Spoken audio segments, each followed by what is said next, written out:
85% of people self-sabotage their weight loss, and this is why. You can be doing everything right, feeling in control, and then suddenly self-sabotage appears out of nowhere. Here's the truth no one ever explains properly. Self-sabotage is not a personal failure.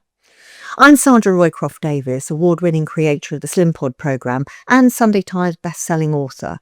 And this video is part of the Secret of Sustainable Weight Loss series, because lasting weight loss isn't about trying harder, it's about understanding what's really driving your behaviour. In this video, I want to explain why so many people derail their progress just as it starts to work, what's actually happening in the brain at that point, and why this understanding is one of the missing pieces of sustainable weight loss. What looks like a loss of control is usually the brain reacting to change. Even positive change creates uncertainty, and the brain naturally prefers what feels familiar over what feels new.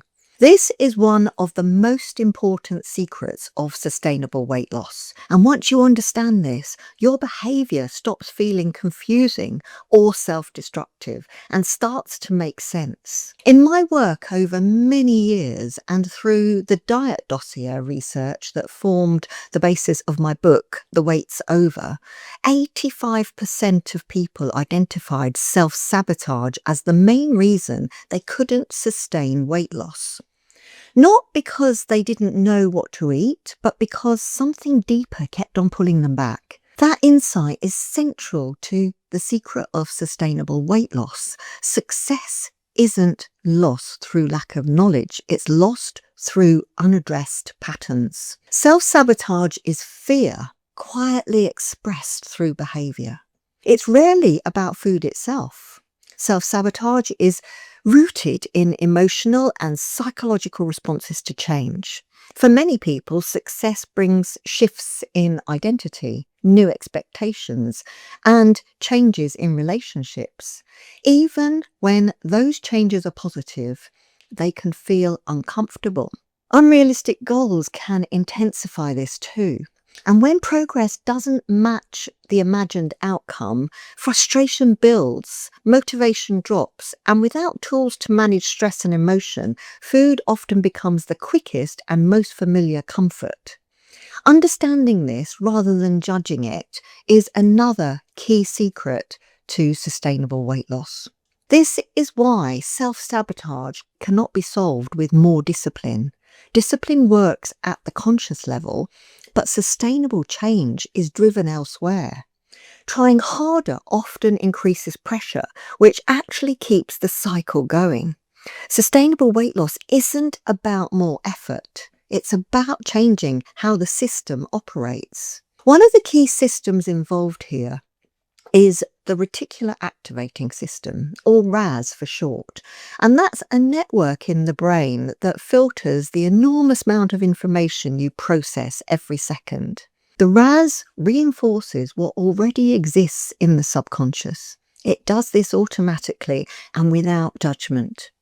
When years of dieting have created the belief that weight loss never lasts, the brain quietly filters the world to support that belief, making food feel unavoidable, exercise feel pointless, and temptation feel overwhelming, even when you logically know better. This is why willpower alone can never create sustainable weight loss. This is the level at which Slim Pod works. Rather than forcing behaviour change from the outside, Slim Pod focuses on reshaping the internal story the brain keeps on reinforcing. As that story changes, healthier choices start to feel more natural and less of an effort. As the subconscious shifts, the RAS begins filtering for different things: movement, nourishment, calm, and consistency, which is why people often describe this as the first time weight loss has felt sustainable. Detours aren't evidence of failure, they're information.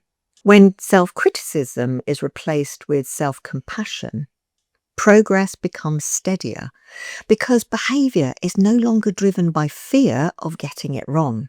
This is a crucial part of the secret of sustainable weight loss. Here are 4 simple ways to begin building self-compassion. Step 1, stop treating cravings as a problem to fix. Cravings aren't instructions or emergencies, they're signals that something feels unsettled, often stress rather than hunger. Step 2, remove the start again on Monday mindset. Sustainable progress isn't fragile. One moment doesn't erase days or weeks of change. And step 3, change the input, not the effort. When the subconscious receives reassurance instead of judgment, behavior begins to shift naturally. Step 4, build daily behaviors that don't rely on willpower. Gentle movement, regular nourishment, and predictable routines reduce the mental strain that fuels self-sabotage. If you've been stuck in the same cycle for years, it isn't because you lack motivation or discipline. It's because no one ever showed you how to change the system guiding your behavior. That understanding is one of the real secrets to moving on. If this feels familiar and you'd like to explore how Slim Pod supports change at this deeper level, you'll find more information below, or you can hear directly from someone who's experienced this shift for themselves. You don't need to start again on Monday though. You can start understanding yourself fully today.